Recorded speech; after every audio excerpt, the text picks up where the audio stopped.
The Minnesota Council on Disability honors the life and legacy of Margot Imdieke Cross.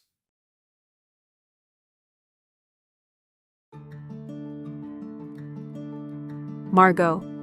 This determined, influential, successful changemaker was a woman of integrity. Margot was tough, tender, and tenacious, fierce, firm, and forthright. She was wise, humorous, authentic, kind, smart, loyal, generous, respected, and yes, even friendly. In rural Stearns County, a leader was born. She was a farm girl. Margot Imdieke first used a wheelchair as a toddler, and longtime friend Greg Lace says that stopped her from nothing. She went out to the rock pile with her brother, and she said, it's all rocky, and he said, you're gonna have to get here on yourself. And she said, well, how am I gonna do that? And he said, just figure it out. And she did.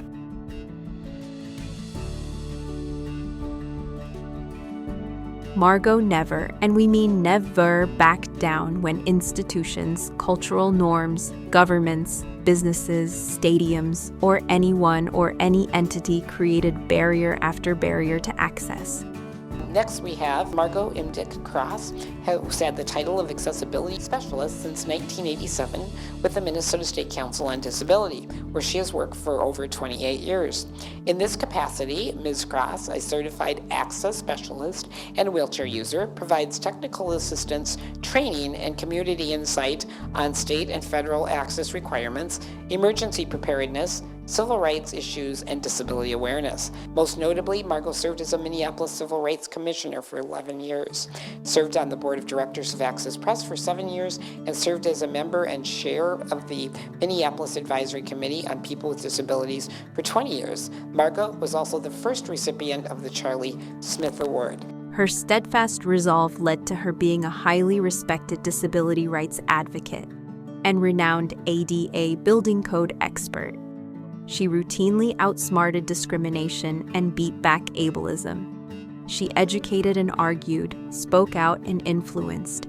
She changed minds. Margot received awards for her work on so many things. One she was particularly proud of was the Twins Stadium at the time, the most accessible stadium in the United States. Plus, the great reward it was to see the Twins play, joined by her family and friends. What a day! Another huge personal and professional accomplishment for Margot was her dedication and work on the Help America Vote Act.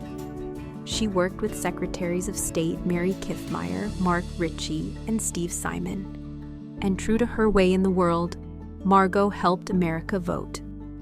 No tribute to Margot would be complete without a roll through the ADA moments.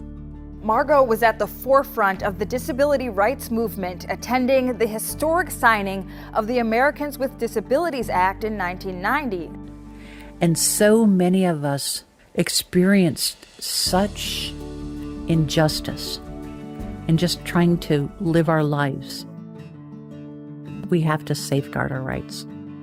Margot's longtime friend, Claudia Fugli, on Margot getting the protests and organizing done. Well, I knew Margot before accessibility was even known. Things were just not easy for anybody. Margot basically said, that's it. We have got to get our equal rights. This was before society even knew what equal rights were. Right? They didn't even know what accommodations were, or if they did, they totally ignored it.